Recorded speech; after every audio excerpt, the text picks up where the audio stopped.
Isang bilyonaryo ang nakatuklas sa anak ng kanyang kasabahay na lihim na naghuhugas ng mga pinggan, at malalaman na niya ang desperadong katotohanan ng gagawin nito ang lahat para itago. 3. Sero ng madaling araw.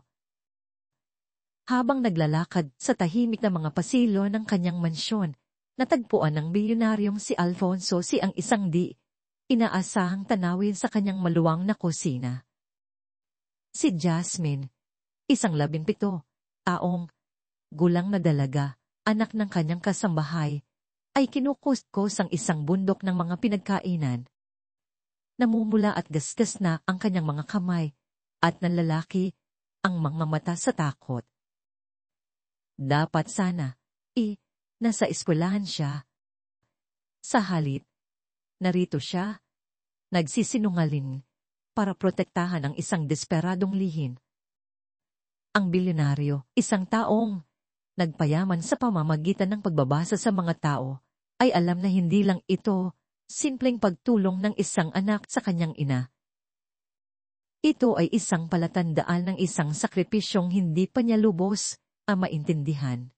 Nagtayo siya ng isang imperyo sa pamamagitan ng pag-intindi sa mga pattern, ngunit ang pagtulong ay isang bagay na hindi niya kayang bilhin.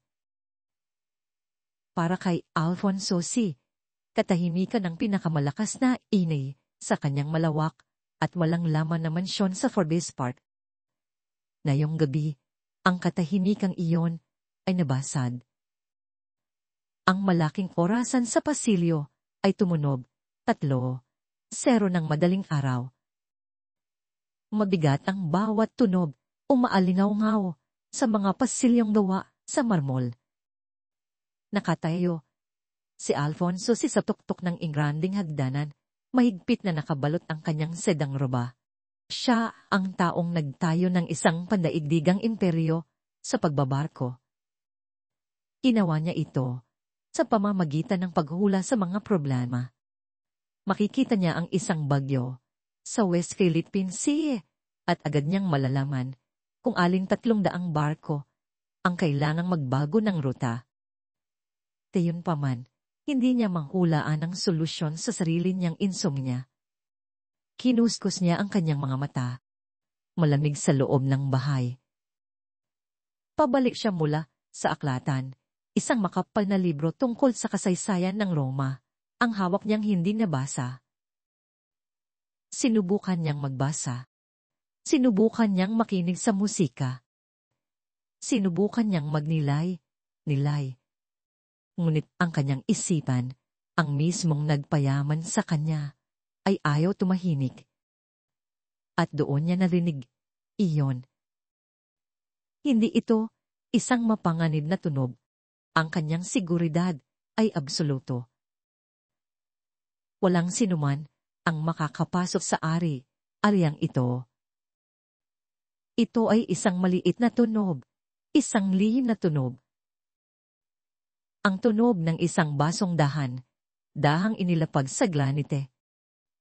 Natigilan si Alfonso. Nakinig siya. Ang tunog ay nagmula sa ibabang palapag. Sa gulong bahagi ng bahay, mula sa pangunahing kusina. Ang tahimik at ritmikong kiskisan ng isang espongha sa isang plato. Naglakad siya sa pasilyo. Ang kanyang mga tsinelas na katag ay walang ingay sa malambot na alpumba. Pumaba siya ng hagdan. Ang isip niya ay tumatakbo. Hindi ito isang magnanakaw. Ang isang magnanakaw ay hindi maghuhubas ng pinggan. Isa itong empleyado. Ngunit bakit sa ganitong oras? Tinulak niya ang mabigat na pintong yari sa kahoy ng pangunahing kusina. Madilim ang silid. Tanging isang maliit na dilaw na ilaw sa ibabaw ng industrial na kalan ang nagbibigay liwanag. Napakalaki ng kusina. Idinisenyo para sa paghahanda ng pagkain, para sa malalaking handaan. Isa itong kuwalba ng stainless steel at madilim na kahoy. Tuon, maliit tingnan sa gitna ng mga counter, ay isang dalaga. Nakayuko siya sa malalim na lababong bakal. nakatalikod sa kanya. Mukha siyang maliit at payat. Kinukuskus niya ang isang kristal na baso ng alak na may determinadong, desteradong enerhiya. Tumikim si Alfonso. Napasinghap ang dalaga, isang matalas na paghinga. Umikot siya ng napakabilis kaya nabitawan niya ang baso. Tumulas ito mula sa kanyang mga kamay na may sabon. Ay! Sigaw niya, sinasapo ito. Nahawakan niya ito, namumuti ang kanyang mga buko sa higpit ng hawak. Nalalaki ang kanyang mga mata. Hindi lang siya nagulat. Siya ay takot na takot. Isang takot na tila napakalaki para sa isang simpleng pagkagula. Tesserisi, bolong niya. Hindi niya ito nakilala. Marami siyang tauhan, ngunit bihira niya silang makita. Pinamamahalaan sila ng kanyang hepe ng mga tauhan, si Francesco. Sino ka? Ang kanyang boses ay hindi malupit, ngunit ito ang boses ng isang taong sanay sa mga sagot.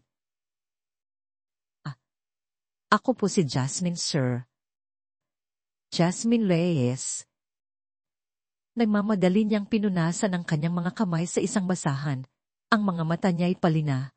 Linya sa pagitan niya at ng pinto.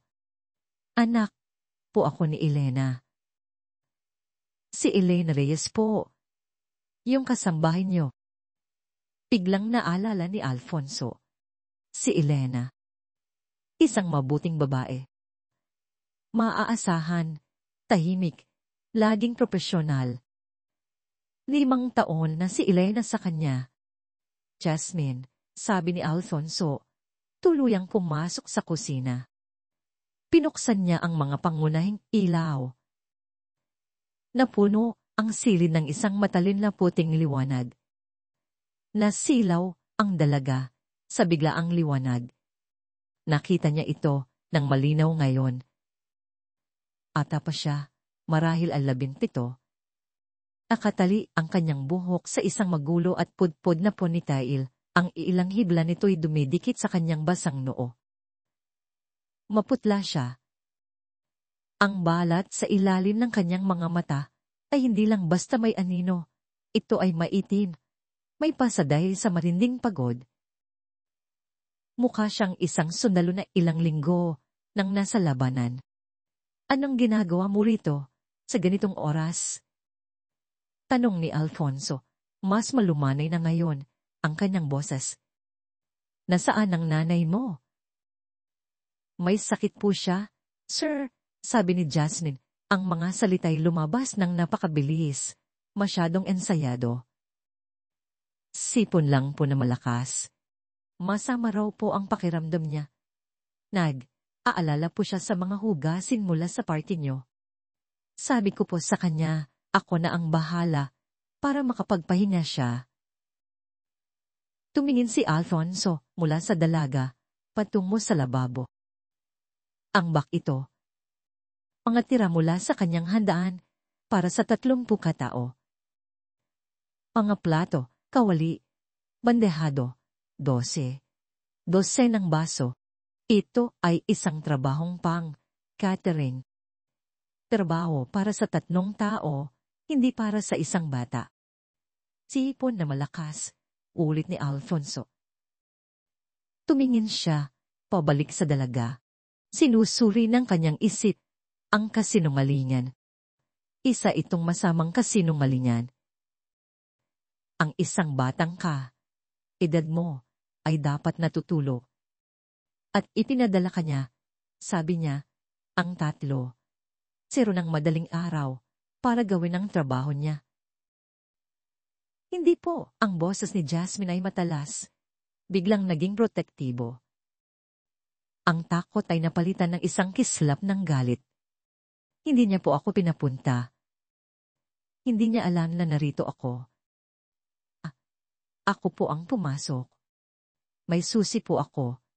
Tinutulungan ko po siya tuwing weekend. Alam ko po ang routine niya. Gusto ko lang po matapos bago siya magising para hindi na siya mag-alala. Sa itong matapang na kasinungalingan, isip ni Alfonso, ngunit kasinungalingan pa rin. Dapat nasa kama ka na, sabi ni Alfonso, nag-close ng mga braso. May pasok ka, bukas. O ngayong araw na pala. Pahagyang nanginig si Jasmine. Isa itong maliit, halos hindi kapansin, pansing kilos, isang pagigpit ng kanyang mga balikat, isang mabilis na pagbaba ng kanyang mga mata. Nakita ito ni Alfonso. Nagpayaman siya sa pagbabasa ng mga ganitong kilos ng kanyang mga katunggali sa isang boardroom. Ang isang panginginig ay nangangahulugang may nakatagong katotohanan. Opo, sir. Bulong niya, ang mga matay nakatutok sa sahig. Matatapos na rin po ako. Pangako, hindi ko na po kayo iisorbohin ulit. Tahimik lang po ako. Pumalik siya sa lababo na parabang pinaalis na siya. Isang malinaw na senyas. Pakiusap. Umalis na kayo. Hindi umalis si Alfonso. Nanatili siyang nakatayo roon ng isang buong minuto. Pinapanood siyang magkuskos. Nakita niya ang kanyang maliliit na kamay, namumula at gastas dahil sa mainit na tubig at sabon. Tumingin siya sa paligid ng kusina. Napadako ang kanyang mga mata sa isang backpack na nakasandal malapit sa service door. Isa itong luma. Kupas na asul na backpack. Puno ang mga zipper nito. Mukha itong mabigat. Nakasabit sa pangunahing zipper ay isang matingkal na asul at gintong monorcord. Nanliit ang mga mata ni Alfonso. Kilala niya ang cord na iyon. Ito ang uri na isinusot ng mga valedictorian sa pagtatapos. Sa tabi nito, nakasuksok sa gilid na bulsa, ay isang maliit na larawang may frane. Luma na ito. Isang batang babae at isang lalaki na nakasuot ng pansadong uniforme ng sundalo. Tiningnan ni Alfonso ang dalaga. Tiningnan niya ang bundok ng mga pinggan. Tiningnan niya ang honor cord. Ang honor cord. Ang paghuhugas ng pinggan ng tatlo, saro ng madaling araw. Ang kasinungalingan. Ang pagod. Ang mga pirasong ito ay hindi magkatugma. Sila ay isang sirang pattern. At kinasusukaman ni Alfonso ang mga sirang pattern. Iwanan mo na ang mga pinggan, sabi ni Alfonso. Uminto si Jasmine. Ang kanyang mga kamay ay nanigas sa tubig na may sabon. Sir, iwanan mo na. Umuwi ka na. Matulog ka na. Pero si nanay po magagalit po siya kung hindi ito matatapos. Siya mapapagalitan po siya. Ako na ang bahala sa nanay mo, sabi ni Alfonso. Ang kanyang tono ay hindi malupit, ngunit hindi ito iiwan ng puwang para sa pagtatalo. Umuwi ka na, Jasmine. Atubili siya. Ang kanyang mga balikat ay bumagsak. Hindi lang ito ginhawa. Ito ay pagkatalo. Na, para bang nabigo siya sa kanyang misyon. Opo, sir. Salamat po, sir. Mabilis niyang hinubad ang mabigat at basang apron. Kinuha niya ang kanyang backpack, isinukbit sa isang balikat, at lumabas sa service door patungo sa madilim na bukang liwayway. Naiwan si Alfonso na isa sa malaki at tahimik na kusina. Ang katahimikan ay bumalik. Ngunit ngayon ito ay puno ng mga tanong. Tiningnan niya ang honor cord sa kanyang isipan. Isang valedictorian. Tiningnan niya ang lababo. Isang tagahugas ng pinggan. Umunta siya sa kanyang pag-aaral. Hindi na niya sinubukang matulog. Umupo siya sa kanyang siyang katad. Pinapanood ang itim na langit na maging kulay, abo. Naghihintay siya. Pagsapit ng 7:00 ng umaga, kinuha niya ang kanyang telepono. Francesco, sabi niya nang sumagot ang kanyang hepe ng mga tauhan. Si Francesco ay isang taong 20 taon nang kasama niya.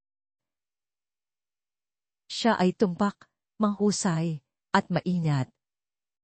Sir C, ang aga niyo po. May 2 gawain ako para sa iyo, Francesco. Una, ang ating kasambahay, si Elena Reyes. Ano ang sitwasyon niya? Nagkaroon ng isang sandaling katahimikan. Naririnig ni Alfonso ang mahinang pag-click ng isang keyboard. Ms. Reyes, sabi ni Francesco, maingat ang boses, hindi po siya naging consistent, sir. Maraming sick days sa nakalipas na 2 buwan. Inihahanda ko na po sana ang isang file para usapan ng kanyang pagtanggal. Huwag mong ituloy yan. Utos ni Alfonso. Ang mga salita'y lumabas na parang malamig na bakal. Ang ngalawa, ang kanyang anak. Isang dalagang nagngangalang Jasmine, mga 17. Senior, high school. Gusto kong malaman ng lahat. Ang eskwelahan, ang mga grado, ang kanyang attendance. Sir, halata ang pagkalito ni Francisco. Hindi ito isang karaniwang hiling. Ang dalaga ay narito kanilang 3. 0 ng madaling araw, Francisco. Naghuhugas ng mga pinagkainan sa party ko. Mukha siyang wasak. At may dala siyang honor cord, ang isang valedictorian. Hindi ito nagtutugma. Gusto kong malaman kung bakit.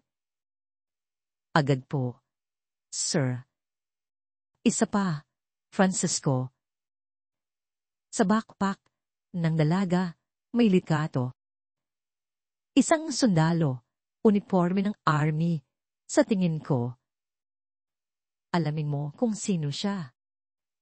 Kinugol ni Alfonso ang araw na yon, na parang nasa ulap.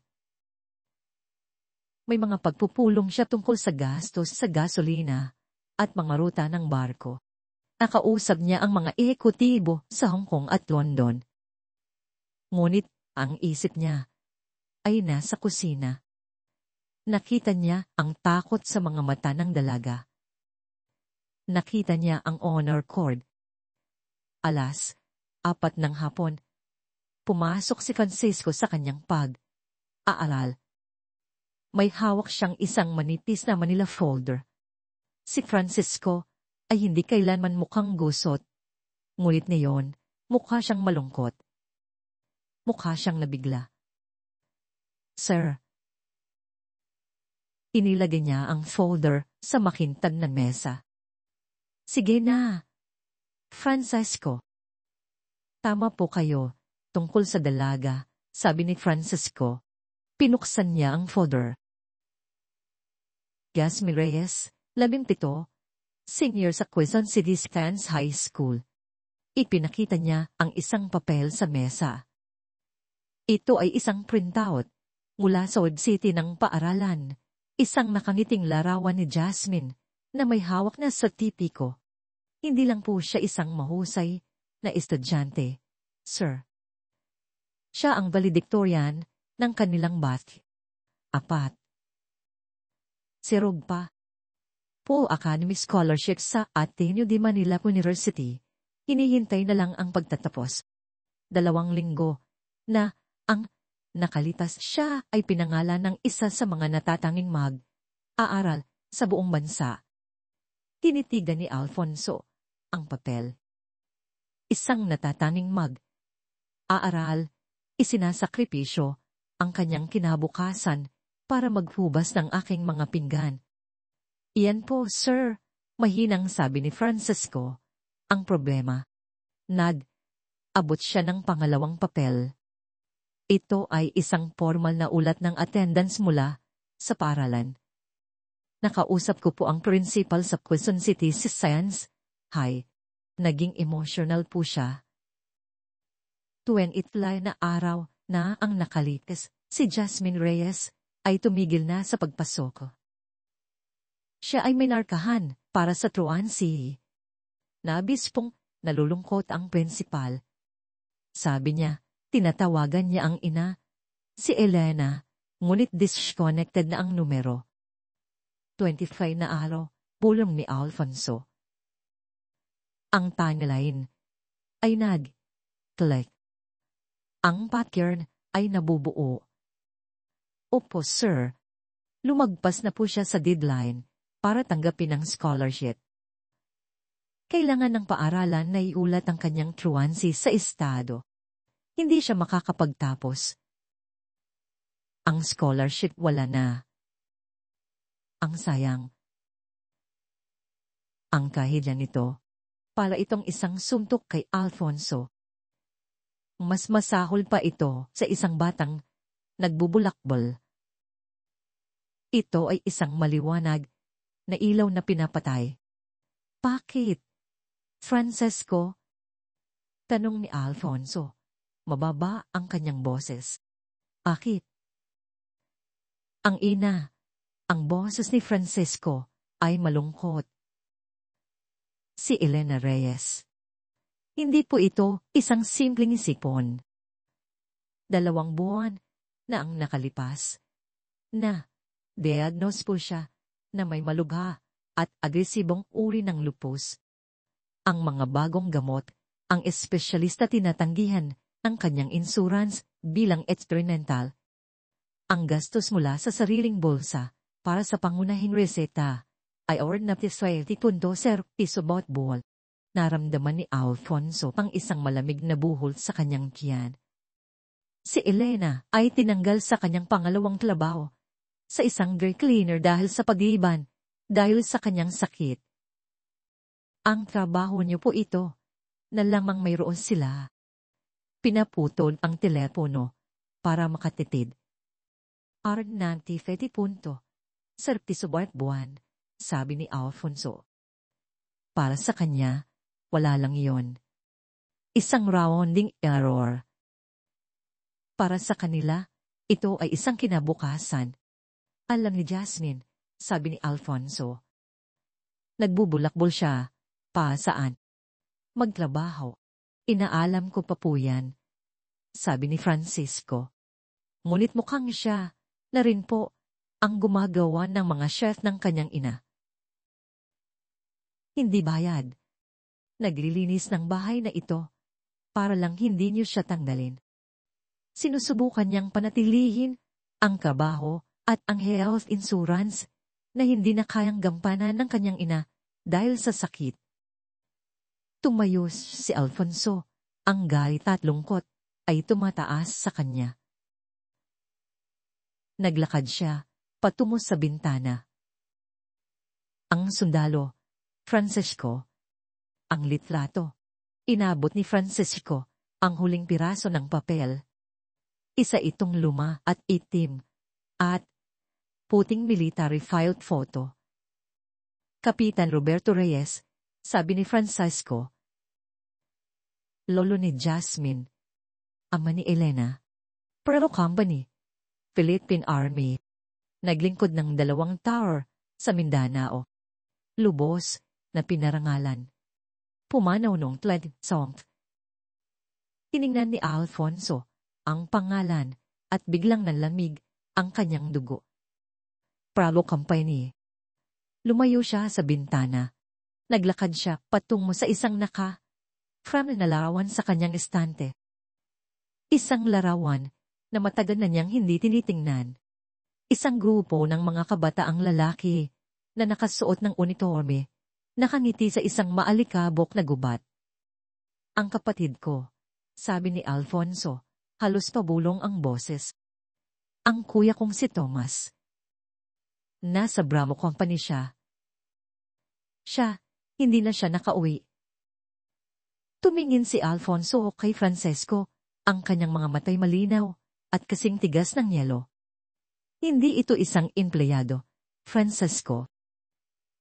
Ito ay pamilya. Sir, kunin mo ang address nila. Sabi ni Alfonso, ang kanyang boses ay mababa at mapanganib. At alamin mo kung nasaan si Dasmin Reyes. Ngayon din. Ang address ay isang kulay, lumanang apartment complex sa isang bahagi ng Quezon City na 40 taon nang hindi nakikita ni Alfonso. Nagmaneho siya ng kanyang sariling simpleng sedan, hindi ang kanyang Alcard. Kailangan niyang maging hindi kapansin. Ang gusali ay amoy tuyo at lumang sahig. Umakyat siya ng 3 palapag. Basag ang semento. Kumatok siya sa tribo. Narinig niya ang isang mabagal, masakit na pagkalagkad. Umukas ng bahagya. Ang pinto, may kadena. Isang mata ang sumilit. Elena, mahinang sabi ni Alfonso.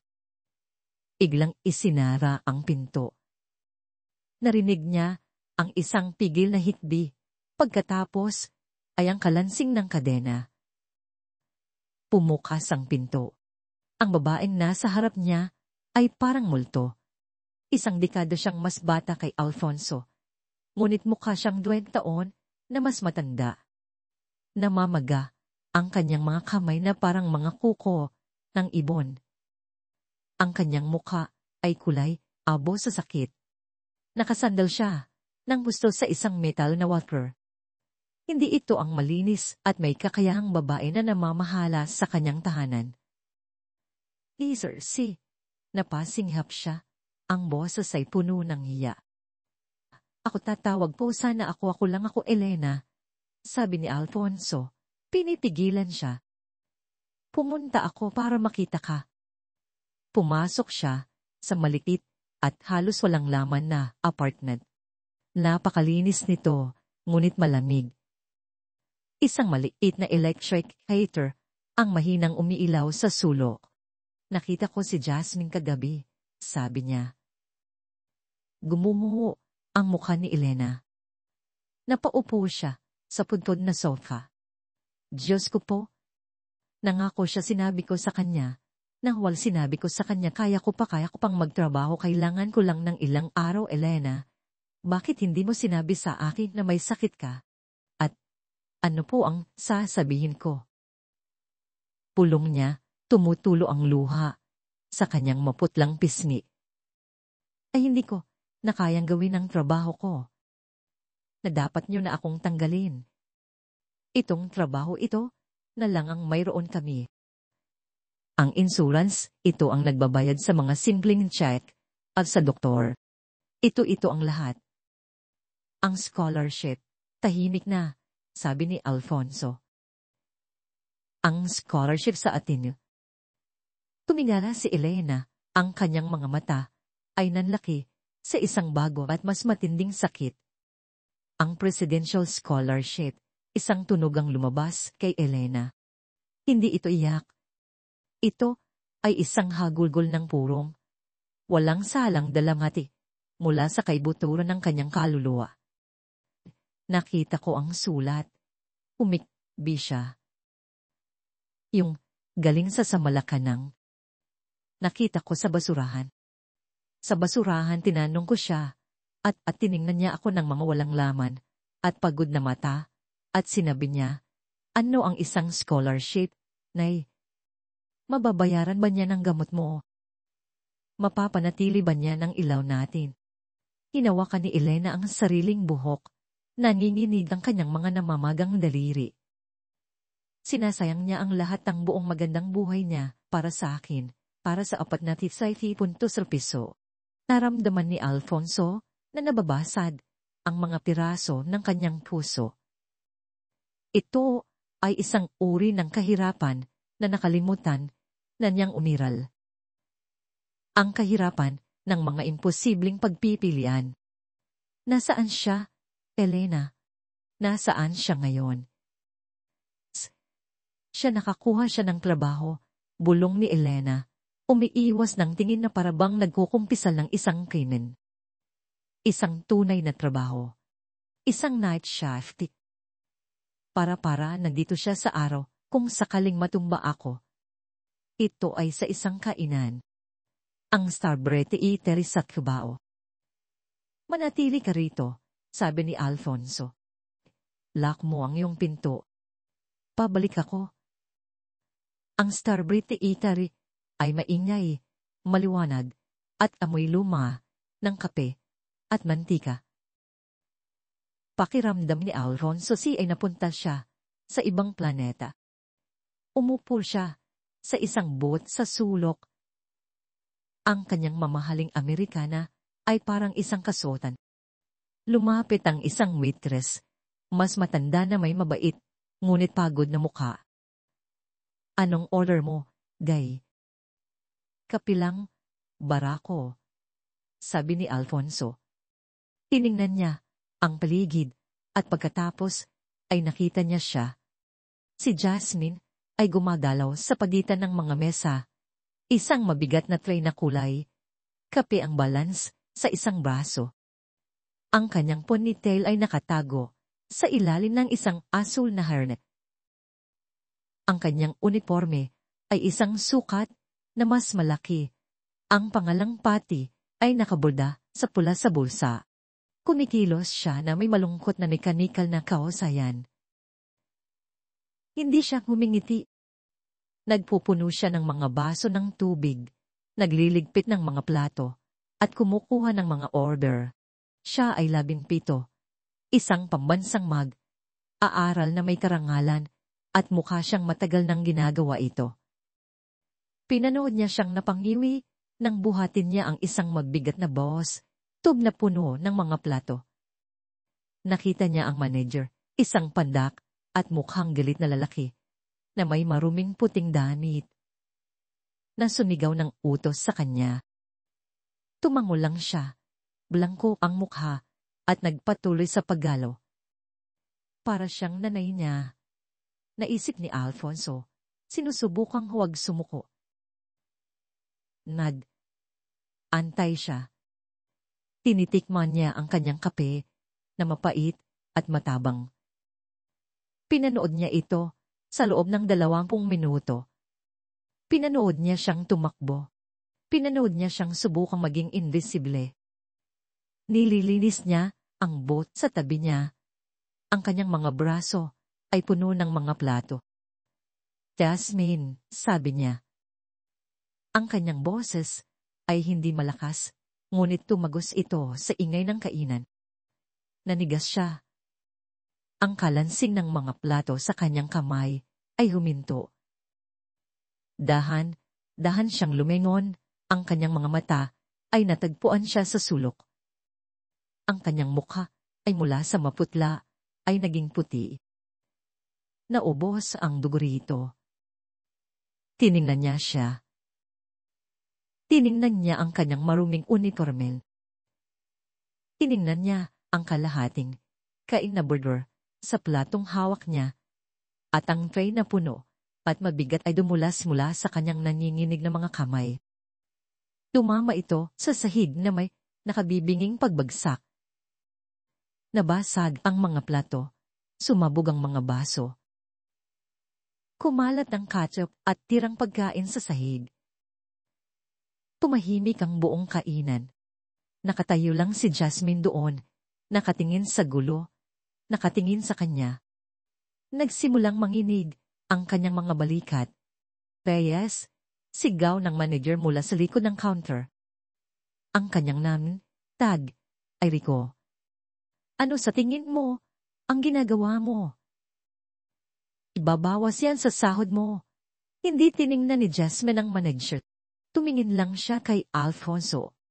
Ang kanyang mga mata, na labis na natakot sa kusina, ay puno na ngayon ng ibang, mas malalim na emosyon, lubos, at ganap na kahihiyan. Lumuhod siya, at gamit ang kanyang mga kamay, ay sinimulang pulutin ang mga basag na piraso ng salamin. Reyes, kumuha ka ng walis. Linisin mo yan ngayon. Sumisigaw si Rico. Namumula ang kanyang mukha. Swerte mo hindi kita tinatanggal ngayon din. Isang linggong sahod ang katumbas ng mga basag na yan. Tanga ka, tama na yan. Ang boses ni Alfonso ay hindi malakas. Ito ay mababa, malamig, at mabigat sa awtoridad. Mas epektibo itong pumuto sa katahimikan ng kainan kaysa sa sigaw ni Rico. Tumayo si Alfonso mula sa kanyang booth. Naglakad siya at tumayo sa pagitan ng manager at ng dalagang nasa sahig. Mas matangkad siya ng isang talampakan kay Rico at bagamat halos 70 na siya, nagtataglay siya ng aura ng absolutong kapangyarihan. Si Rico, na nakatuon kay Jasmine, ay ngayon lang tumingin kay Alfonso. Nakita niya ang mamahaling Amerikana. Nakita niya ang gintong relo. Nakita niya ang mukha ng isang taong hindi nabibilang sa Scarborough Theatre. At, "Sino ka?" sabi ni Rico, bagamat nawalan na ng tapang ang kanyang boses. "Isa siyang bata," sabi ni Alfonso, pinuputol siya. Isang batang halatang hindi maganda ang pakiramdam. Tumukot siya sa bulsa ng kanyang Amerikana, kinuha ang isang pitakang katad at naglabas ng ilang papel di bangko. At long din sa punto, 0 piso bill. Inilagay niya ang mga ito sa counter. "Yan," sabi niya, "ay para sa mga nabasag na plato, para sa kape ko, at para sa abala." Nanlaki ang mga mata ni Rico. Agad niyang dinampot ang pera. Pagkatapos ay tinalikuran ni Alfonso si Rico. Isang ganap na pagbabaliwala. Imuko siya. Bagyang dumaing ang kanyang mga tuhod. Kapantay na niya ngayon, si Jasmine. Umiiyak siya, tahimik, na luha ang gumuguhit sa dumi sa kanyang mukha. Sinusubukan pa rin niyang pulutin ang mga basag na salanin, nanginginig ang kanyang mga kamay. "Jasmine," sabi niya, ang kanyang boses niya yon ay malumanay, ngunit matatag. "Tumayo ka. Aalis ka na." "Hindi po pwede," bulong niya, ang mga salita'y hirap lumabas. "Yung chef ko kailangan ko po tapos na ang chef mo." Inalok niya ang kanyang kamay. Ito ay isang malinis matatag na kamay. Isang kamay na pumipirma sa mga kontratang bilyong piso. Tinitigan niya ito sandali. Ito ay isang lafeline. Dahan, nanginginig. Inilagay niya ang kanyang maliit at maruming kamay sa kanya. Hinigit siya ni Alfonso, patayo, na parabang wala siyang bigat. Hindi niya binitawan. Inawakan niya ang kanyang kamay at iniharap siya sa pinto. Pinaprotektahan siya mula sa mga titig ng ibang mga customer. "Teka!" sigaw ni Rico. Biglang napagtanto na nawawalan siya ng empleyado, kahit isa na minamaltrato niya. Hindi mo pwedeng kailangan niya huminto si Alfonso sa pinto. Tumingin siya pabalik kay Rico. "Tapos na siya," sabi niya. At sa paraan ng pagkakasabi niya, alam ni Rico na totoo ito. Itinulak ni Alfonso siyang salaming pinto at inakay si Jasmine Reyes palabas sa malamig na gabi. Iniiwan ang mga basag na plato at ang amoy ng pritong sibuyas. Ang kotse ay isang kaluban ng katahimikan. Isang madilim at mabigat na sedan, hindi isa sa mga mas magarbo na modelo ni Alfonso. Amoy lumang katag at bahagyang amoy ng kanyang pipa. Mainit ito. Ang heated seats ay marahang umuugong sa likod ni Jasmine, ngunit sobrang lamig niya kaya't hindi niya ito maramdaman. Matigas siyang nakaupo, magkadikit ang mga kamay sa kanyang kandungan, marumi pa rin mula sa sahig ng kainan. Diretso siyang nakatingin sa orasan sa dashboard, ilaing 1, 4:07 nang. Wala pa siyang sinasabi, mula nang isakay niya siya sa kotse. Nanginginig siya sa isang tahimik, matinding kahihiyan. Nakita siya nito sa kanyang pinakamababang kalagayan. Nakita siyang mabigo. Maingat na nagmaneho si Alfonso. Ang kanyang malalaking kamay ay magaan na nakapatong sa manibela. Hindi niya binuksan ang radyo. Ang tanging tunog ay ang pag-ugong ng mga whipper na aalis ng manipis na ambon sa salamin. Sumulyap siya sa dalaga. Isa lamang siyang anino sa diin. Nakatalikod ang mukha. Ang mga kamay mo, sabi niya, mahina ang boses. May sugat ba? Napapit kag si Jasmine. Nagulat sa tunog. Po. Ang bubog. Nasugatan ka ba? Dahan niyang binuksan ang kanyang mga kamao at tumingin sa ibaba. Hindi niya naramdaman. May isang maliit na madilim na linya ang dugo sa kanyang kanang palag. Hindi ko po alam. Okay lang po. Pumuntong, hilinga si Alfonso. Itinabi niya ang kotse sa isang tahimik na kalin may mga puno. Inilagay niya ang sasakyan sa park at binuksan ang ilaw sa loob.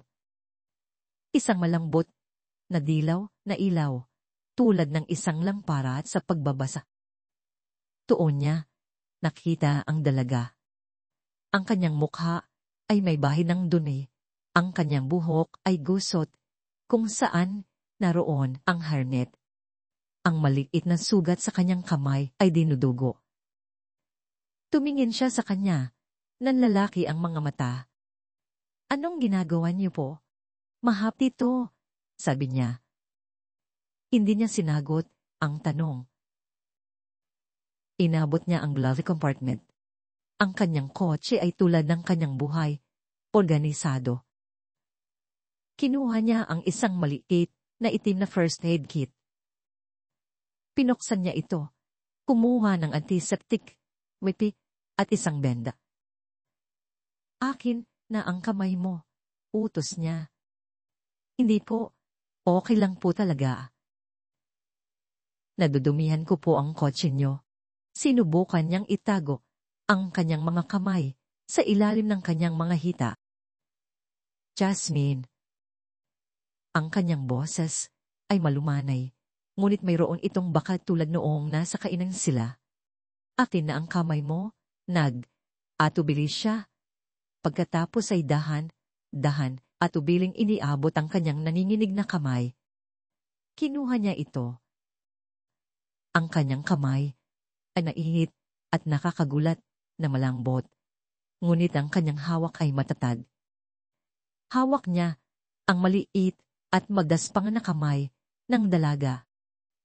Matinit niyang pinunasan ng dugo. Pagkatapos ay binuksan ng ngwete. Sumitsit siya nang dumampi ang alcohol sa sugat. Sinabi ko na sa'yo, sabi niya, ang mga matay nakatuon sa kanyang ginagawa. Isang maliit na hapti. Laging sinasabi yan ng kuya kong si Tomas. Ang kaunting hapdi ngayon ay mas mabuti kaysa sa matinding sakit mamaya. Nagtatabaho siya nang may tumpak, halos magdilim na iingat. Nilinis niya ang sugat, pagkatapos ay ibinalot ang benda sa kanyang palad. Ang kanyang mga kilos ay hindi nagmamadali. Pinanood siya ng dalaga, tigil ang kanyang hininga. Tito si Alfonso si. Isang taong nagpapagalaw ng mga merkado. Isang taong nagmamay, ari ng kalahati ng lungsod. At nakaupo siya sa isang nakaparadang kotse. Binibendahan ang kanyang kamay na parang isang ama. Ang kabalintunaan nito, ang kabaitan nito, ay tumagos sa kanyang kahiyan. Isang mainit na luha ang pumatak at umagos sa kanyang pisngi. Pagkatapos ay isa pa. Natapos niya ang paglalalay ng benda at inabutan siya ng isang malinis na nakatiklop na panyo mula sa kanyang bulsa. Para sa mukha mo, sabi niya. Hindi nakatingin sa kanya. Ibinalik niya ang sasakyan sa jeer at umandar muli. Pinunasan niya ang kanyang mukha. Salamat po. Bulong niya, ang mga salitay maliit at paos. Walang anuman, sabi niya. Nagmaneho sila sa katahimikan sa loob ng ilang kanto pa. Atenyo, sabi niya. Sir. Iyon ang plano. Hindi ba? O iyon dati, ang plano. Patihinin yun, di Manila, University. Bakit po? Tinitigan niya ang panyo sa kanyang kandungan. Gusto ko po ang kasaysayan at gobyerno. Naisip ko pong magtrabaho sa Department of Foreign Affairs o kung saan. Gusto mong maglingkod, sabi niya. Hindi ito isang tanong. Opo. Isang marangal na layunin, sabi niya. Mahirap makamit kung sa katunayan ay hindi ka nag-aaral. Umalik ang kanyang kahihiyan, mainit at matalin. Hindi niyo po naiintindihan. Kung gayon, ipaintindi mo sa akin, Jasmine, sabi niya, makatwira ng boses. Nakikita ko ang isang dalaga, isang pambansang aaral na may karangalan, ang valedictorian ng kanyang class. Mayroon siyang full scholarship sa isang magaling na universidad, at itinatapon niya ang lahat sa basura. Hindi ko po itinapon, sigaw niya. Nabasag ang kanyang boses. Ang galit na nararamdaman niya sa mundo, sa kawalan ng katarungan, ay biglang lumabas. Ano po ba? Dapat ang ginawa ko. Umiiyak na siya ngayon, nang hayagan. Ang mga hikbi na pinigilan niya sa kainan, ay sa wakas ay niyayanig siya. Anong pagpipilian ko po? Umuwi ako galing eskwelahan. Katatanggap ko lang ng sulat, yung galing sa Malacanang. Ako, sobrang saya ko po. Tumakbo ako papasok at sinanay na sa sahig. Hindi siya makatayo. Sobrang sakit na nararamdaman niya. Hindi na siya makaiyak. Nakikinig si Alfonso, namumuti ang kanyang mga buko sa manibela.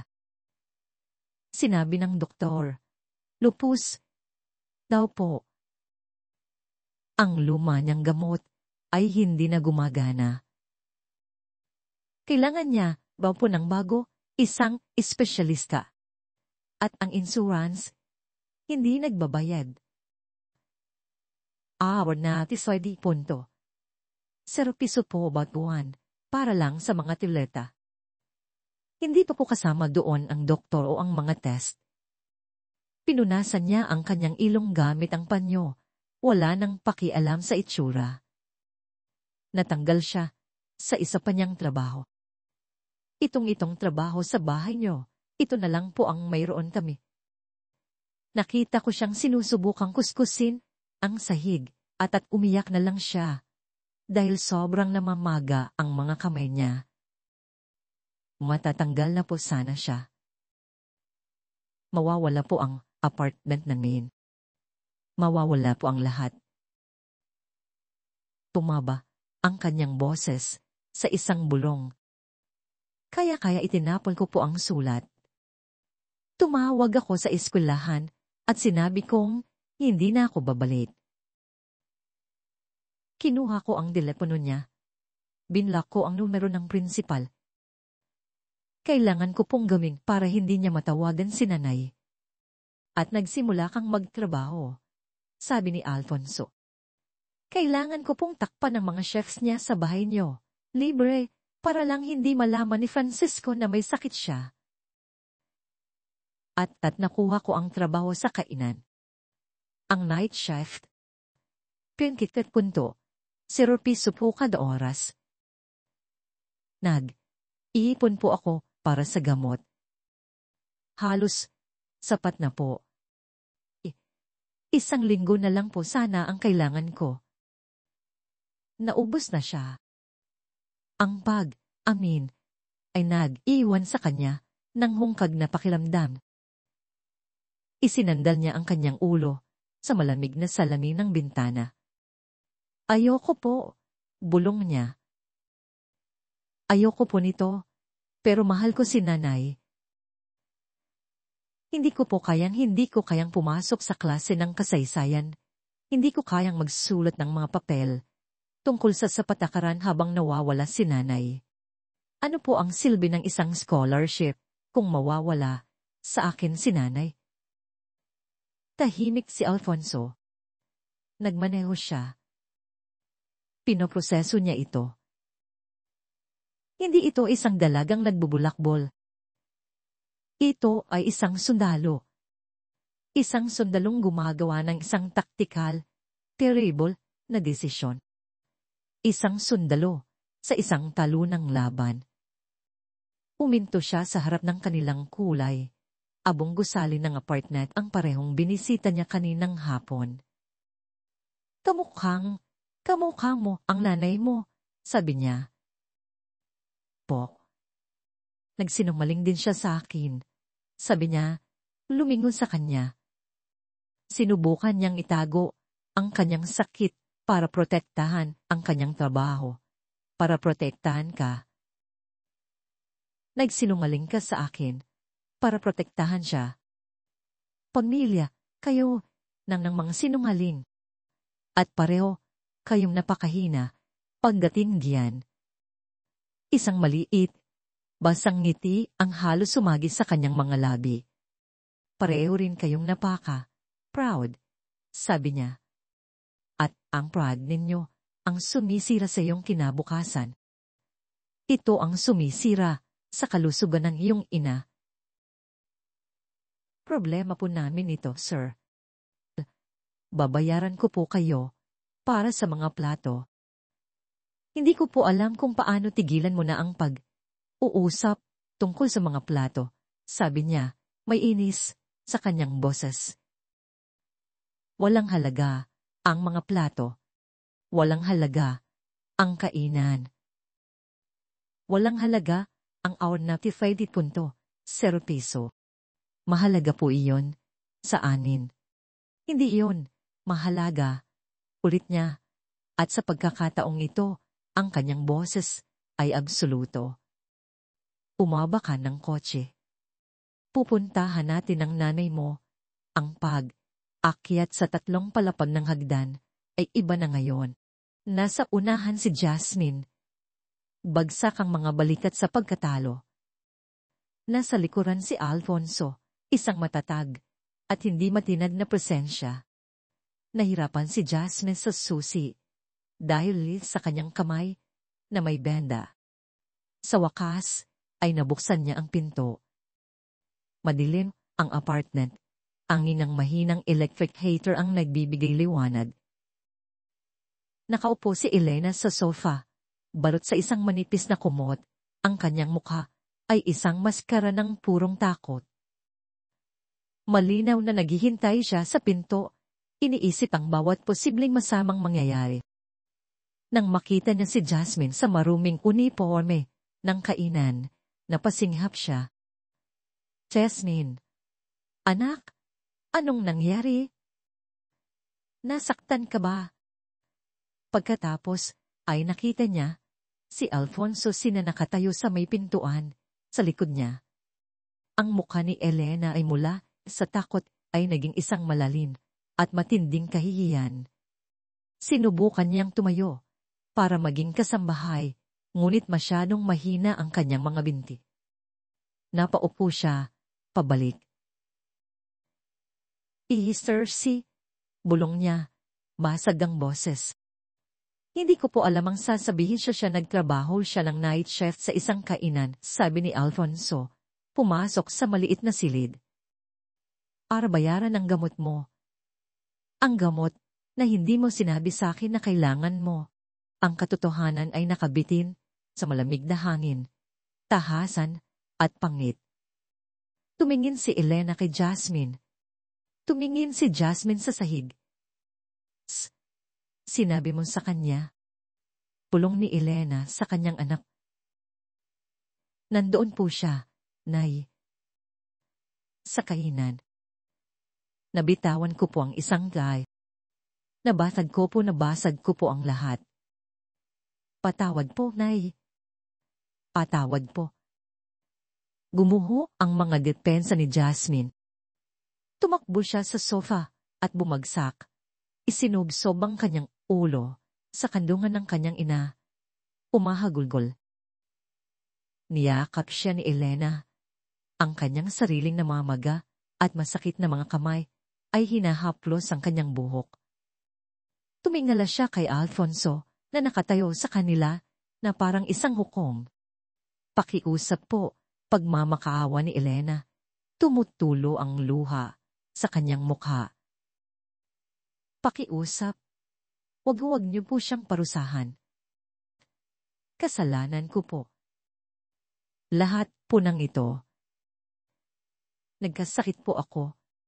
Hindi ko po kaya patawad po.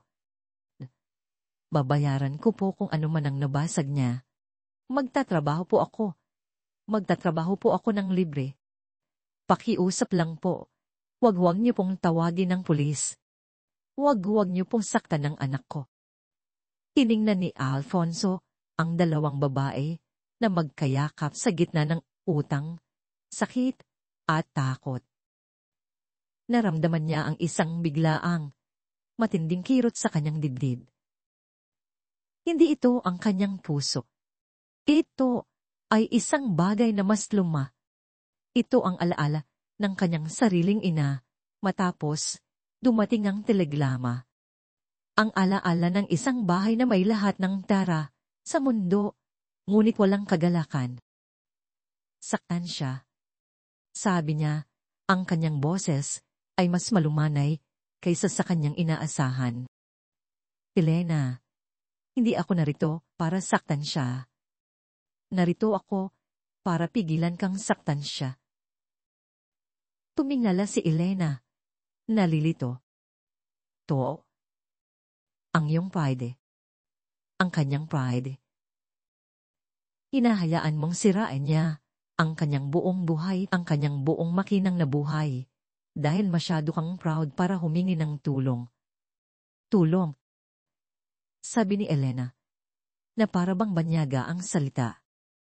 Kanino po? Sino po ang tumutulong sa mga taong tulad namin? Ako. Simling sabi ni Alfonso.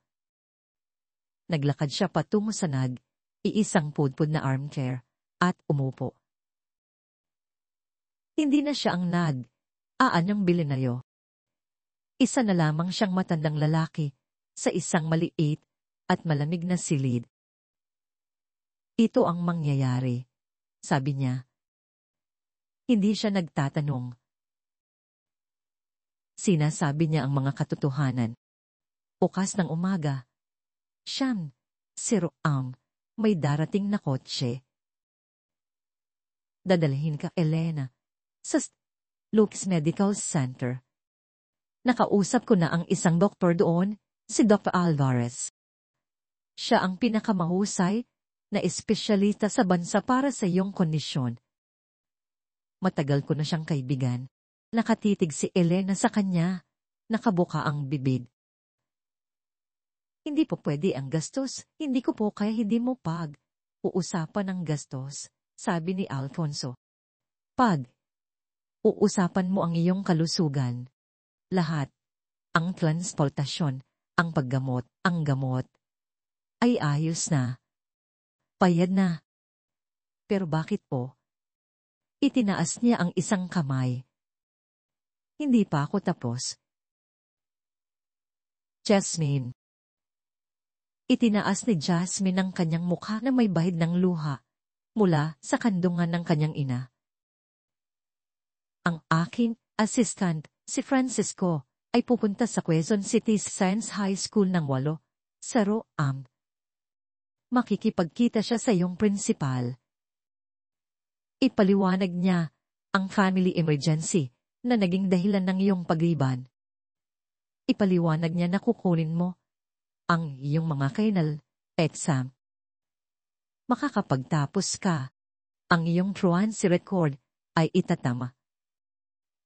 Nalalaki ang mga mata ni Jasmine. Pero ang scholarship po Na-miss ko po ang deadline. O, wala na po. Ang mga deadline, sabi ni Alfonso, isang bihirang ngiti ang sumagi sa kanyang mga labi, ay madalas na mungkahi lamang para sa mga taong hindi mapilit. Si Francesco ay napaka, mapilit. Usap siya sa admissions board ng Ateneo ngayong gabi. Tatanggapin mo ang iyong scholarship. Pupunta ka sa Maynila, sa pasukan. Yan ay pinal. Tahimik ang silid. Nakatitig lang sina Elena at Jasmine sa kanya. Nabigla sila. Sa loob ng 2 minuto, nalutas niya ang mga problemang dumudurog sa kanila sa loob ng ilang buwan. Si Elena ang unang nagsalita. Ang kanyang boses ay isang marupok na bulong. Yes, Sir Isi. Bakit po? Ito po ay kawang gawa. Hindi po namin matatanggap ito. Sobra. Sobra po ito. Umabante si Alfonso. Ang pagod mula sa kanyang 3.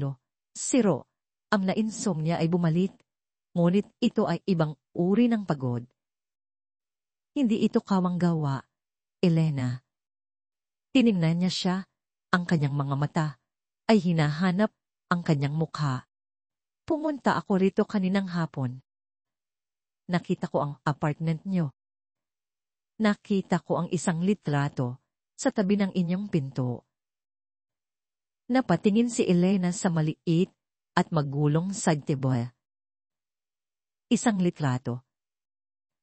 Isang maliit, isang lalaki na uniforme ng sundalo.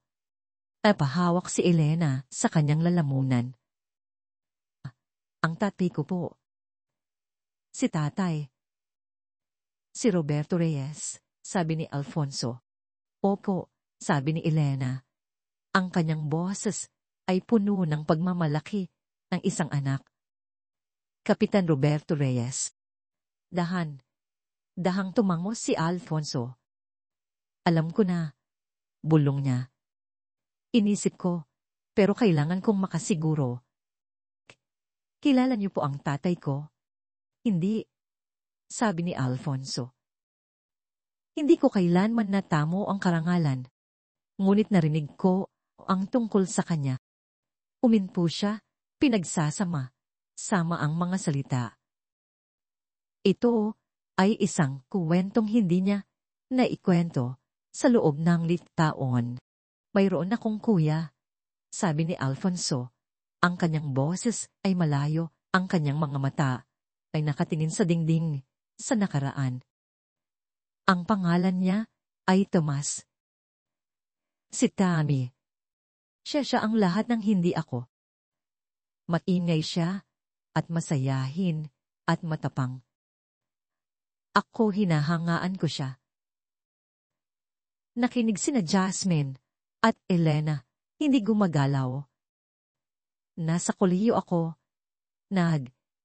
aaral ng negosyo. Nagpalista siya. Philippine Army. Ipinadala siya sa Mindanao.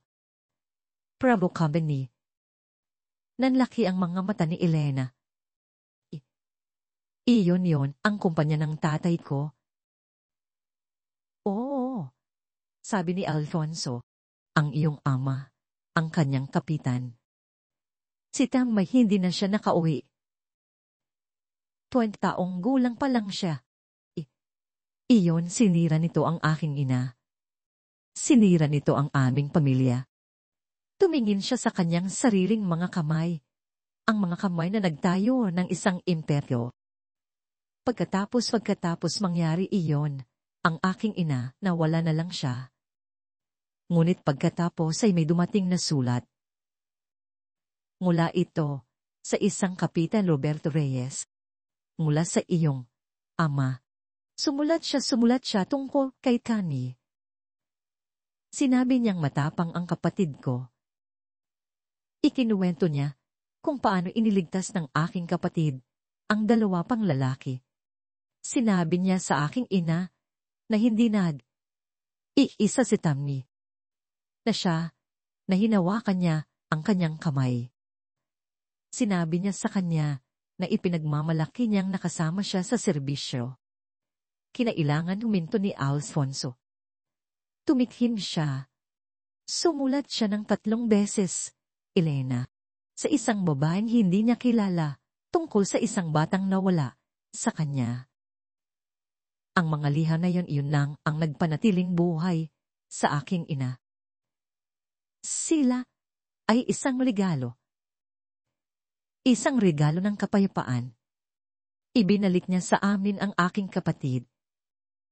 Tumukot siya sa kanyang bulsa at inilabas ang kanyang pitaka. Mula sa isang luma at nakatagong tupi, kinuha niya ang isang maliit na parisukat na papel. Luma na ito. May mga lamat sa mga tupi. Isa itong litrato.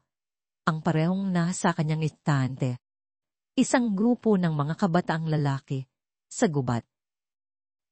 Ibinigay niya ito kay Elena. Kinuha niya ito na may nanginginig na kamay.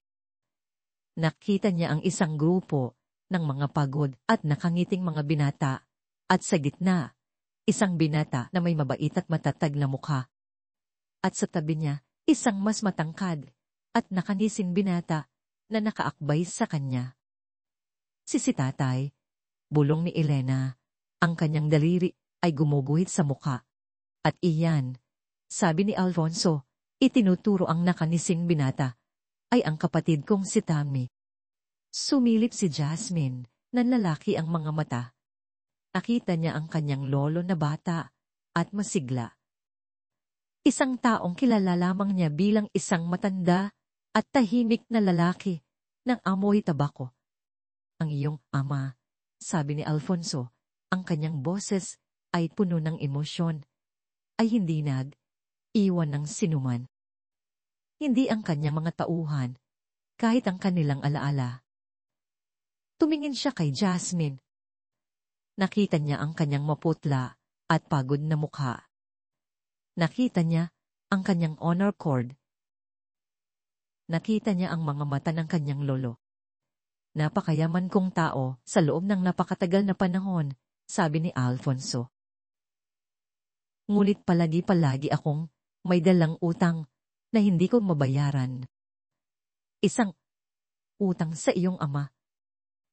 Para sa kanyang kabaitan, para sa kanyang karangalan. Tumayo siya. Hindi ito kawanggawa. Ito ay pamilya. Ito ay isang utang na tititaon ng Lord Byron. Iniligtas ng iyong lolo ang aking pamilya, Elena. Ngayon, ahayaan mo akong tulungan ng sa kanya. Tumingin si Alfonso sa kanyang relo. Nagpashating gabi na. May darating na kotse para sa iyo ng siyang. Sero, Elena. Ulit niya, ang kanyang boses ay malumanain, ngulit matatag. Pakiusap, maging handa ka. Naghihintay ang team ni Dr. Algares. Tumangulang si Elena. Ang mga matay nakatutok pa rin sa lumang litrato sa kanyang kamay. Jasmine, sabi niya. Tumingala ito. Ang kanyang mukha ay pula at namamaga. Inaasahan kita sa iyong eskwelahan ng 8. Patlubtim.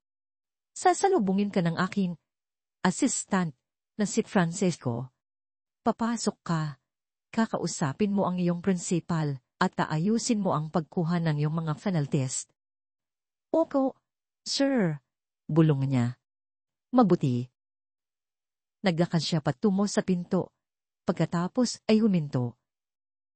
At inutusan ko na rin si Francisco na reconnect ang inyong mga kuryente at tubig at ayos ang delivery mula sa isang grocery. Hindi kayo makakausad kung giniginaw kayo at gutom. Tumingin siya pabalik kay Elena. Hindi siya iwan ng sinuman. Elena, mahinang sabi ni Alfonso. Panahon na para tratuhin ang kanyang pamilya sa payong paan. Umalis siya. Nag-click ang pinto. Sa loob ng isang buong minuto, hindi gumalaw ang mag-ina. Pagkatapos, ay huminga ng malalim si Elena, isang tunog na kalahating hikbi, kalahating tawa. Tumakbo si Jasmine sa maliit na kusina. Ang kanyang katawan ay sa wakas ay sumuko na sa stress ng gabi.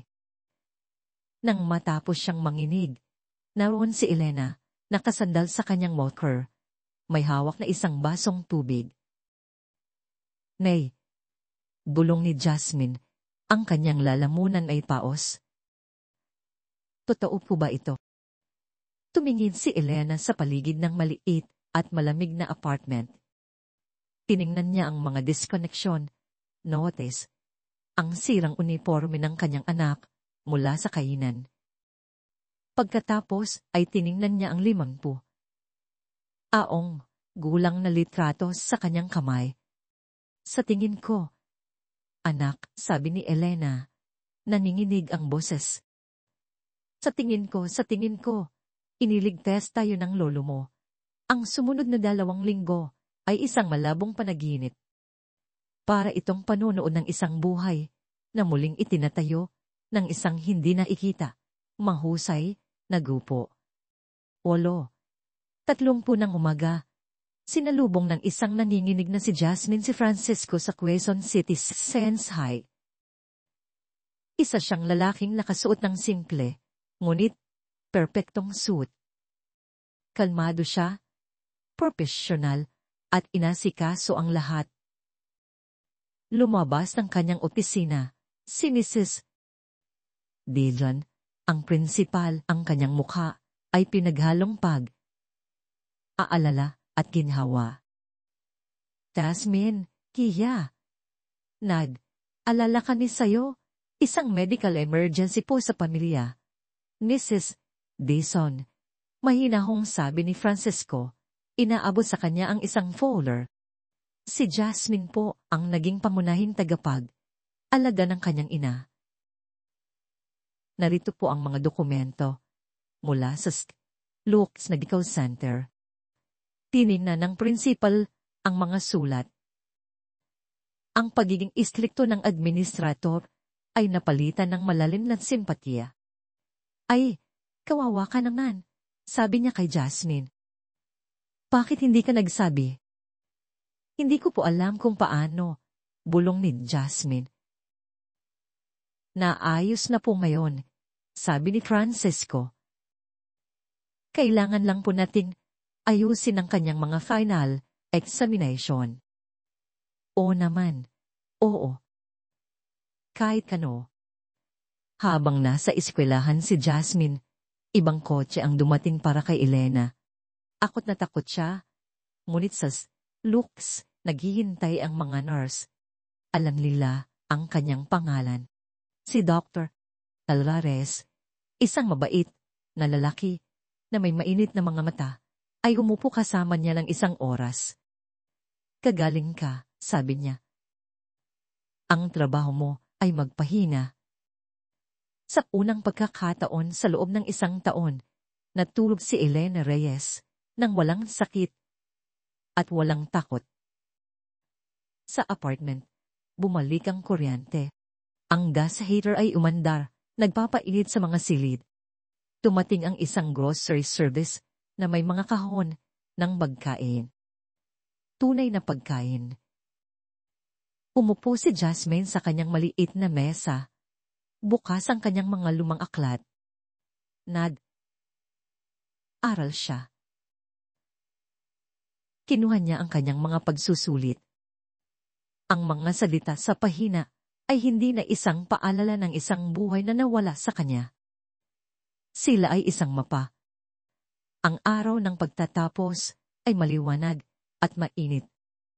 Ang football field ng high school ay puno ng mga nakatiklop na silya. Nakaupo si Jasmine sa entablado, nakasuot ng asul na toga at cap. Ang asul at dintong honor cord ay nakasabit sa kanyang leeg. Tumingin siya sa mga tao. Sa 3 hanay, natagpuan niya sila. Ang kanyang ina ay nasa isang wheelchair, ngunit hindi na siya ang kulay abo at sirang babae mula sa apartment. Umababa na ang pamamaga sa kanyang mga kamay. Nakaayos ang kanyang buhok. Nakangiti siya. Ang kanyang mga mata ay naniningning sa isang pagmamalaki na ramdam ni Jasmine mula sa entablado. Sa tabi niya, nakasuot ng simpleng kulay. Abong suit ay si Alfonso si. Hindi siya mukhang bilyonaryo. Mukha siyang lolo. Nahuli niya ang tingin ni Jasmine. Hindi siya mumiti. Tumango lamang siya. Isang kilos ng paggalang. Ang paraw mo. Nang tawagin ang kanyang pangalan, valedictorian, Jasmine Reyes, malakas ang palakpakan. Naglakad siya patungo sa podyum. Inilabas niya ang kanyang talumpati. Tiningnan niya ang kanyang mga nota, at pagkatapos ay tumingin siya sa likod nito, sa kanyang ina, at kay Alfonso. Itiniklop niya ang papel, at ibinaba. Magandang umaga, sabi niya, ang kanyang boses ay malinaw, at hindi nanginginig. Nagsulat po ako ng isang talumpati tungkol sa hinahara. Ngunit ayoko pong pag-usapan iyon. Hinawakan niya ang mga gilid ng podyo. Gusto kong pag-usapan kung ano ang nangyayari kapag hindi mo na makita ang hinaharap. Gusto kong pag-usapan ng kabaitan. Iniisip natin na ang kasaysayan ay ginagawan ng malalaki at mahahalagang tao ng mga pangulo at mga bilinaryo. Nakita niyang bahagyang gumalaw si Alfonso. Ngunit ang kasaysayan ay ginagawa rin ng maliliit na pagpili ng mga taong pagod at takot, ngunit pinipiling gawin ang tama. Na isang sundalong sumusulat sa isang naglulukang ina na hindi niya kilala. Ng isang ina na mas gugustuhin pang mawala ang lahat kaysa makita ng kanyang anak ang kanyang sakit. Ang mga taong nakakakita ng isang taong nadadapa at sa halip na maglakad palayo, umihinto sila. Umihinto lang sila at aalok ng kamay.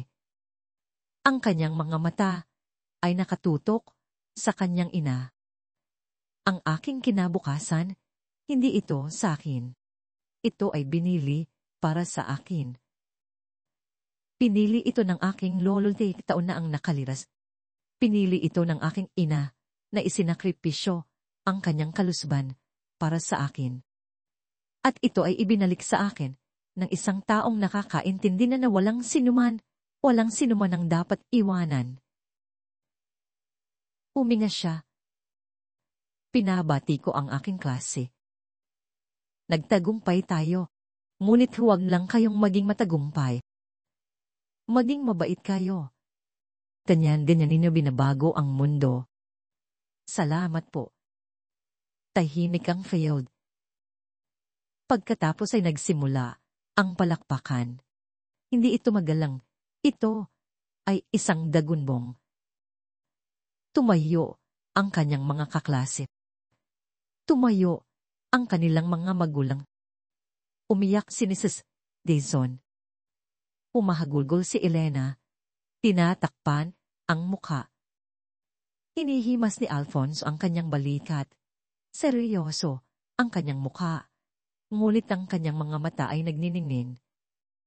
Isang buwan ang lumipas, bumalik na si Elena. Hindi siya gumaling. Ang lupus ay hindi isang sipon, ngunit nasa remisyon siya. Ang bagong gamot, ang tamang pangangalaga, ay nagbigay sa kanya ng kanyang buhay pabalik. Nakaupo siya sa aklatan ni Alfonso. Umiling siya ng pulong na ito. Alfonso, sabi niya. Pinilit siya nitong gamitin ang kanyang unang pangalan. Hindi ko kayo mapapasalamat . Walang mga salita, ngunit hindi ako maaaring maging isang charity case. Kailangan kong magtrabaho. Kailangan kong gumawa ng isang bagay. Ngumiti si Alfonso. Hinihintay niya ito. Tama ka. Sang ayon ako. Kaya mayroon akong trabaho para sa iyo. Itinuro niya ang isang tumpok ng mga kahon ng file sa kanyang mesa. Nag-iwan ng aking ina ng isang maliit na pondo. Sabi niya, tinawag niya itong Labramo Company Fund. Ang kanyang ideya ay magbigay ng maliliit na grant para sa mga anak at apo ng mga veterano. Tulong sa mga libro o sa down payment. Isang maliit na kabaitan, sabi niya. Pumuntong, hininga siya. Pagkatapos niyang mamatay, hinayaan ko itong matulog. Abala ako. Nagtatayo ako ng mga bagay. Nakalimutan ko. Tiningnan niya si Elena. Seryoso ang kanyang mga mata. Muli kong sinimulan ng pondo. Inilagyan ko ito ng sapat na pera, ngunit kailangan nito ng isang direktor. Kailangan nito ng isang taong magbabasa ng mga sulat, hahanapin ang mga taong nangangailangan ng tulong. Para maging puso nito. Tumingin si Elena sa kanya, nalilito. Pero kasambahay lang po ako. Hindi, sabi ni Alfonso. Anak ka ng isang veterano. Isa kang babaeng nakakaintindi ng sakripisyo. Naiintindihan mo kung ano ang pakiramdam ng mga ilangan at maging masyadong proud para humingi. Wala akong maisip na mas kwalipikado. Tiningnan ni Elela ang mga kahon. Hindi siya inaalok ng kawang gawa. Inaalok siya ng isang layunin. Opo, sabi niya, malinaw ang boses. Opo, ikararangal ko po. Natapos ang araw. Isang malamig na umaga noong huling bahagi ng Agosto, aalis na si Jasmine para sa Ateneo. Si Elena, na nasa remisyon na ngayon, ay naghatid sa kanya mula sa kanilang bago at maliwanag na apartment. Tumating ang seda ni Alfonso. Pumaba siya. Handa na. Tanong niya. Handa na po, sabi ni Jasmine. Malapad ang ngiti. Ilang bagay, sabi niya. Inaabot sa kanya ang isang kahon. Sa loob ay isang bagong laptop. Para sa mga papel mo, sa political sense. Alfonso, sobra na po ito kalokohan, sabi niya. Pagkatapos ay inabot niya sa kanya ang isang patag na sobre. Pinuksan niya ito. Isang simpleng fan na gawa sa madilim na kahoy. Sa loob ay ang litrato, ang mga kabataang lalaki sa gubat, ang kanyang lolo at ang kapatid nito. Pero sa inyo po ito, sabi niya, mula sa mesa niyo. Hindi. Pagtatama ni Alfonso. Ang nasa mesa ko ay sa aking ina. Itong isa ito ay kay kami.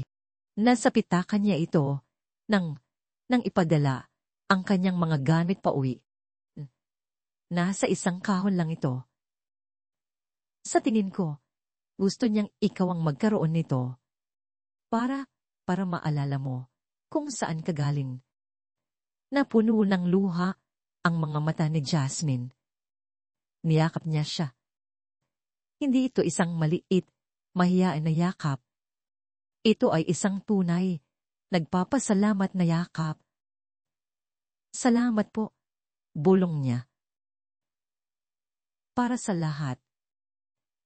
Para sa pagkakita niyo sa akin. Tinapik niya ang likod nito, naninikip din ang kanyang lalamunan. Sige na, sabi niya. Huwag kang mahuli. Hindi naghihintay ang Maynila. Niyakap niya ang kanyang ina, isang mahaba at mahigpit na yakap. Mahal kita, Nay. Inumin mo ang gamot mo. O naman, tumawa si Elena, pinupunasan ng isang luha. Tawagan mo ako gabi. Gabi? Opo. Sumakay si Jasmine sa taxi. Tumingin siya sa likod na bintana habang papaalis ito. Nakita niya ang kanyang ina, malusog at malakas. At nakita niya si Alfonso, ang bilyonaryo na hindi mapakali para matulog. Nakaakbay siya sa balikat ni Elena. Dalawang tao, mula sa dalawang magkaibang mundo, nakatayo sa isang bangketa, pinapanood ang kinabukasang kanilang binuo na magkasama. Pinanood ni Alfonso ang sasakyan hanggang sa mawala ito. Tumingala siya sa maliwanag na asul na langit. Nagtayo siya ng isang imteryo sa pagkakita ng mga pattern, mga bagyo at merkado at mga katunggali. Ngunit sa loob ng likitoon, hindi niya nakita ang pinakamahalaga sa lahat. Hinahanap niya ang paraan para bayaran ng isang utang sa nakaraan. Hindi niya napagtanto na ang utang ay dapat bayaran sa hinaharap. Naramdaman niya ang isang kakaibang bagong sensasyon sa kanyang dibdib. Isang katahimikan. Isang kapayapan. Tara na, Elena, sabi niya. Iniharap siya sa kanyang kotse. Pumunta na tayo sa opisina. May trabaho tayong gagawin. At sa wakas, naramdaman niya sa unang pagkakataon sa napakatagal na panahon na baka makatulog na siya nang mahimbing na yung gabi. At diyan natin tatapusin ang ating kwento na may isang utang na lilitaon ng dapat bayaran na sa wakas ay nabayaran na. Sana ang kwentong ito tungkol sa kung paano ang isang maliit na gawa ng kabaitan ay maaring umabot sa mga henerasyon upang baguhin ang isang hinaharap ay nagbigay sa iyo ng pagkakataong huminto at magnilay. Gusto kong malaman kung ano ang iyong ginagawa habang nakikinig. Nagpapahina na ba para sa gabi? O nagsisimula pa lang ng iyong araw na may isang tasa ng kape? Iwan ng linya sa mga komento. Binabasa ko po talaga ang lahat. Kung gusto mong siguradong magkikita tayong muli para sa susunod na kwento, malaking tulong ang like at subscribe. Palagi kaming sumusubok na pagbutihin, kaya wag at tubiling ibahagi ang iyong feedback. Salamat sa paglalaan ng oras na ito